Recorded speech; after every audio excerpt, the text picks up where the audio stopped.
of course, we have to talk about the facts of the past again and again. My name is Bernhard Schlink. I'm here as a German writer at the Brussels Book Fair. Prof de droit, juriste, vous écrivez aussi des polars. I loved crime novels, and I still love the great American authors Chandler, Hammett, James M. Cain. I didn't want to write the first book about myself. So many first books are by the author about him or herself. I didn't want to do that. And in a way, crime novels are like law, not because law is about crime, but in law first you have to develop the problem and then you have to solve it. And in crime novels first you have to develop the problem and then you have to solve it. Un de vos thèmes récurrents est le lourd passé allemand.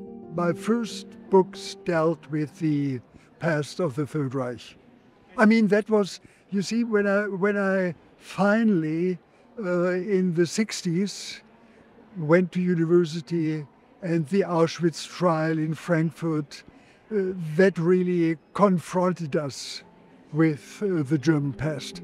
Votre premier personnage est d'ailleurs un ex-procureur nazi. Gerseld was a prosecutor in the Third Reich, and after the Third Reich, he might have gotten back into the system, but he didn't want to. He saw all these ex-Nazis easily just going on, and that he found that disgusting. So he became a private investigator. And what I wrote about in my mystery novels were cases he dealt with. And cases that, as he finds out, have to do with himself. Comment le public a-t-il réagi face à ce protagoniste? The first publisher I offered the book said, these old stories, nobody wants to read them. And then Diogenes, my since then publisher, took it. And I think it became a success because we have to deal with our past. And we hadn't done such a great job so far. And so people just were interested in it. Le Liseur est devenu un de vos best-sellers. Cela vous a surpris? Yes, I was surprised. I thought it's such a German story. How will it be of interest for anyone else? But I think the topic of being in love with someone and then finding out that this person did some really monstrous thing, that is universal. It's not just a German. And also I think people were interested how my generation, the second generation, dealt with the German past. Le Liseur a ensuite été adapté au cinéma avec Kate Winslet en 2008. I think it's a very good adaptation. I think, first of all, authors must not expect their images or an illustration of their book. A movie is a variation on the book. And this was a very good variation. It's different. You see, the book is a first-person narration. And we were very clear we didn't want a voice-over movie. So it has to be told in a different way. And the book is his book. And she, this wonderful, strong presence, it's more her movie, while the book is really his book. So things... But that's what a variation does. Comment c'était de travailler avec une star hollywoodienne? She's a wonderful person. Completely unpretentious, lively, and it was fun to talk to her. And if you are very careful, you can even see me in the movie for 1 nanosecond. Yes.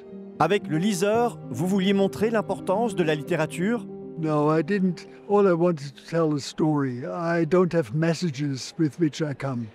But yes, I can't imagine my life without books. And I can't imagine any good life without books.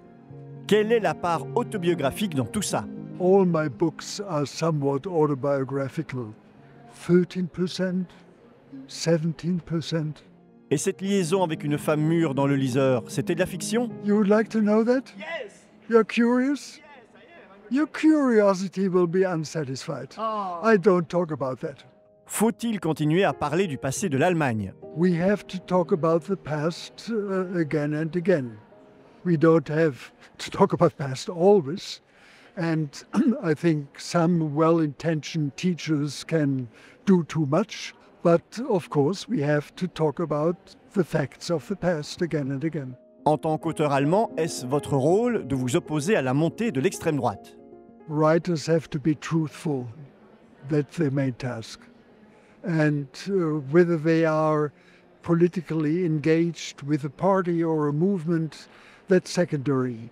They have to be truthful. Comment réagissez-vous justement à la montée de l'AfD? I think it's a real challenge for the mainstream parties. I think we have a widespread sense we can't just go on. We have to do something. And right now is a big chance for Europe to wake up and for Germany to wake up. And people feel that. We have to wake up.